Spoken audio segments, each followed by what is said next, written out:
I'm Phyllis Paisley, and I'm here today with Matt Fox from the Make Music Alliance. I'm so glad that you're here today, Matt, to hopefully help more communities in Missouri learn about the wonderful ways that they might bring and add to that sense of community locally by participating in Make Music Day. So thanks for Yeah, being here. absolutely. And thanks for having me. Yeah, excited to talk about the concept and how we can grow it in Missouri for sure. Awesome. Well, tell us a little bit about Make Music Day's background, if you will. Yeah, absolutely. So, Make Music Day is a concept that began in France 40 years ago called Fête de la Musique. And the whole idea was on June 21st, which is summer solstice, longest day of the year, everybody in communities going out and making music on this day, regardless of, location, age, race, background, or even musical ability. So on this day, most sunshine, going out and making music, whether you're a seasoned player or never touched an instrument in your life. So fast forward to today in France, it's a national holiday. People get the day off work. 70% of the population is involved. It's an absolutely just a totally chaotic, beautiful thing that happens. So here in the States, it's grown a lot in the past about 10 years. We work with around 150 communities in the US producing this event. And those range from your New York, Chicago, Houston's, all the way down to 200-person villages. So it's a very scalable event in kind of what type of community can bring it on. That's wonderful to know. The Missouri Alliance for Arts Education has been kind of facilitating the work a little bit in St. Louis for the last number of years, and there were certain services that your organization has provided to us. But I also know that there are some other communities that didn't choose to utilize all those resources. They kind of did their own thing, and they were just on the list, if you will. So could you talk about what kinds of resources would be available or might be available and, and Yeah. and what requirements that people might have to do?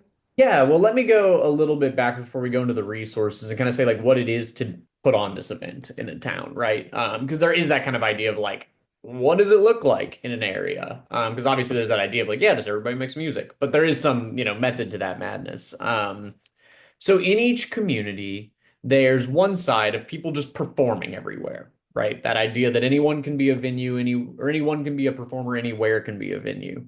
So, whether it's a shoe store, a floral shop, a library, a park, like anything goes as a hosting location, and anybody in that town can sign up and play. So very much like that busking mentality. The other side, which you might see more of when you look us up, are what we call our play-alongs, our jam-alongs. These are these group gatherings, getting people together and making music. Things like drum circles, guitar jams, a 50-person harmonica lesson and giveaway, things of that nature. So what makes the event really unique in these areas is with all of this stuff happening, that anybody in the community can organize these events, right? So it's like any business can host bands, anybody can put on a jam or something like that. So it's this very DIY spirit that, you don't necessarily have to go to an authority figure to figure out how to do the event or rely on them to do the event. You're just anybody in town producing something. Because of that, there always has to be someone at the center of this in each community wrangling all that together, being the cat herder in some ways and saying, like, okay, it looks like 12 different groups decided to do something. I'm going to put them all together and say, hey, here are the 12 things happening, public. Go explore. So that's what we're looking for within each community is that city organizer who's willing to kind of become a front-facing presence for Make Music Day in their area and encouraging their constituents in the community to go do this event. Um, the organization that takes it on in each place varies. Sometimes it's city government, sometimes it's a nonprofit group, sometimes it's a bunch of volunteers, sometimes it's a collaboration with, some of those different things, like sometimes a city private partnership type thing. In Missouri, we actually have really good examples of a lot of different types. So once a group decides to take it on and say, hey, I'm willing to, be the face of this, we then are that kind of membership nation based national group that provides those resources to make it as turnkey as possible. So some of the resources, anybody that joins, we create a website, a logo, kind of all those foundational pieces to have a front-facing concept ready to roll to present to the public. It is not required to use the website we make, the logo we make, all of that. People can make their own logo, they can build it into their own website, all totally fine. We just like to give everybody the same starting point. So that's the first piece of the puzzle. Then we provide on the digital side still what we call Gemini. So this is a software that we've developed that we license out to each community. So this is kind of picture a dating site for concerts where anybody from your community can go to this web portal and sign up as a performer or as a hosting location and start booking shows with each other. So say, Make Music St. Louis puts up their registration and I'm a performer in town and I say, okay, great. I want to sign up. I want to get involved. I go to that website and it says, hey, Matt, are you a performer? Or are you a venue? I click performer. I type in my availabilities, my social media accounts, whether or not I need electricity, all that kind of stuff. And from there, it boots me to a list of all the hosting locations in town with availability at the same time. So say I log in, put in my info, and then it sends me to a list, and I say, oh, look, that brewery I really like has openings, and I would like to play there. I can request a performance from them. Once they confirm and I confirm, it populates on an interactive Google map that exists on your website. So this can be a really helpful tool for the people taking lead on this. Because if you're organizing Make Music Day in your town and you say, hey, everybody, do Make Music Day, you might get flooded with like 40 different people suddenly emailing you saying, like, what do I do next? Like, I'm here, like, I'm free this time, and all this stuff that like would drive you crazy. So this system is really good because then you can just point all those people, all those businesses, all those performers to this portal and say, hey, just sign up, get involved. The benefit of that being the city organizer that's doing this whole thing is not having to do all those logistics. Like they can just send people to this place and then those people can self-dictate what they want to do with it. Anybody who signs up agrees to marketing terms and conditions. The city organizer can export out that data in real time as CSV files. So there's kind of an ability there to also build out your database of who's involved to make music day in your town. Um, that portal also lasts every year, so people that sign up in 2024 will still have access in 2025, etc. So it's kind of something that can self-sustain itself down the road.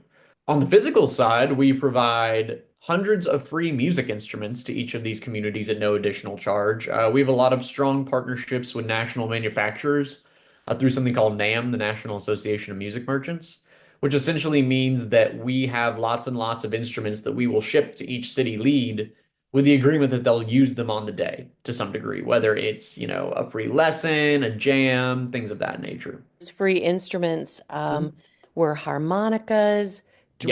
drumsticks, rhythm band instruments, and even ukuleles. I think for Make Music Winter, weren't there Yes, yeah, ukuleles that we did just secure a good partnership there that I'm hoping we can extend into the summer. The rhythm band instruments or something like that with the boom whackers and those types of instruments are something we suggest people utilize as a jam. Then the city lead can take them back, clean them, use them again in the future, keep them in their inventory. So there's different ways of looking at those instruments. Sometimes it's a kind of asset building opportunity for an organizer to have ready-made instruments, ready to roll for other activations. And sometimes it's activating them and then giving them away. So, not just putting a box of right. harmonicas on the sidewalk and write free harmonicas on it. Here Um, you go. but rather, teaching people how to use it. And once they've had that mini lesson, letting them keep it. Because that's the idea of this, right? Is that anybody can be a musician, that you don't have to have experience. You don't have to have been doing this your whole life, and that this is a safe spot for people to go and explore and celebrate their communities through music making. Some people think, oh, I can't do that. I can't, I'm not a musician. And that's one of the things that's most beautiful about Make Music Day is it reinforces the idea we are all makers of music. Yeah.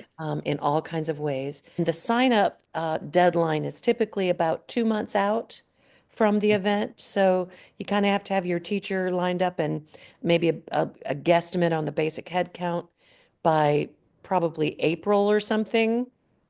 It depends in each community. I know, so I used to run Nashville, Tennessee's Make Music Day.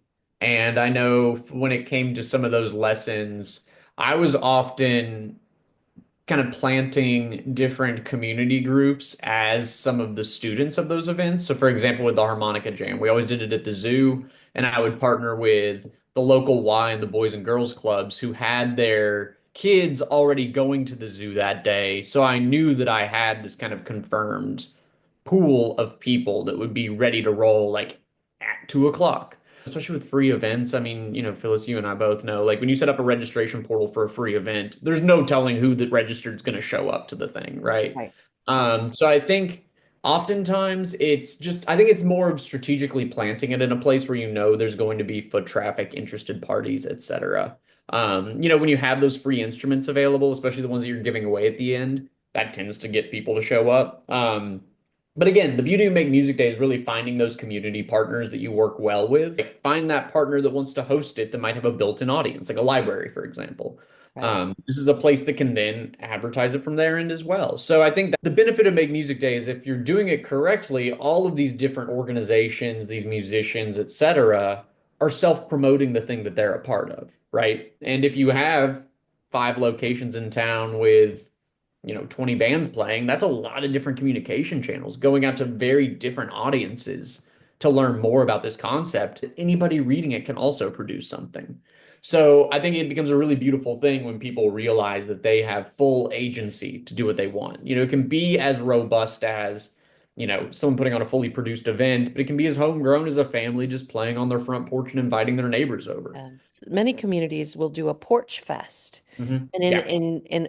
in a lot of ways, this is very similar, Yeah. although it's not restricted to just a porch.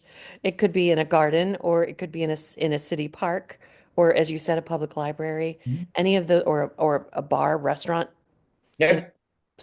business out front of a business on a sidewalk kind of thing. So, yeah, it's so exciting. I really hope that we will entice other Missouri communities to give this a go, even if they start really small in year one with a single event, that they are naming Make Music Day and encouraging people to build community Yeah, within their absolutely. community. I know that's every time I meet with people, and when I talk about Make Music Day, I'm talking about it's like it's on every street corner, it's all over the city. Like that's not how a first year goes. It's like, start small and scalable because that's the beauty of this event. It's like if 2 events happen, it's Make Music Day. If 2,000 events happen, it's Make Music Day. So I always tell folks like find those good partnerships. It's a quality over quantity game for sure. So finding those partners you like, getting them to commit to doing something fun, getting them comfortable with the idea, and then planting those seeds and see what happens from there. If you already have those 3 or 4 partners you like working with doing their thing, and then you raise that to the public and say, hey, look, here's something going on at the library, and this pizza shop is doing all blues music today. And just kind of seeing what people come out of the woodwork when they start seeing these different things happen. Because there is always that open door, right? Of saying, you too can do Make Music Day. Whether as an attendee, whether as an organizer, etc. That's wonderful. So I would be happy to answer any questions that any of you have. You can always reach out to me at director@moaae.org. Anybody who is interested in bringing Make Music Day to their area, I am more than happy to meet with you one-on-one. Every community is unique in its, breakdown, its structures, its politics, etc. I am here to kind of talk through that and navigate it and help, make this event as simple as possible. And yeah, my email is just Matt, Matt, at makemusicday.org. Yeah, reach out to me. Don't be a stranger. I'm happy to, have a quick call, a really thorough, like hour-long thing, like whatever y'all want. Really excited to grow Missouri. We have, I think, 7 or 8 communities involved at this point in Missouri. Obviously, I love it. I think it's awesome to bring people together in the making of music, to break down those barriers that sometimes people erect within themselves that say, "Oh, I can't make music. I'm not a musician." When the power of the making of music is transformative, and it just interpersonally and then intrapersonally as well. Oh, this has been a lot of fun. And yeah, just excited to get people, involved. And if you are somehow this far in it and you've pulled up the website and you're like, oh, my city's already on the list, reach out to me or that city, and I can connect you with the right organizer there to get involved if you are a business or a creative or something like that. And there's great leaders all throughout Missouri on these chapters, so would be happy to connect you with any of them. I would love it if we had literally chapters all over the state just Mhm.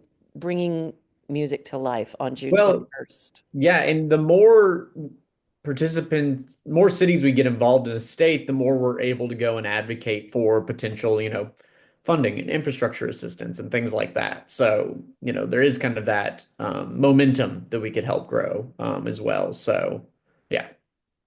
Well, we'd love it. Thanks for tuning in. Please feel free to reach out to either Matt or myself to learn more about the opportunities for Make Music Day in your community. Bye. Have a good one.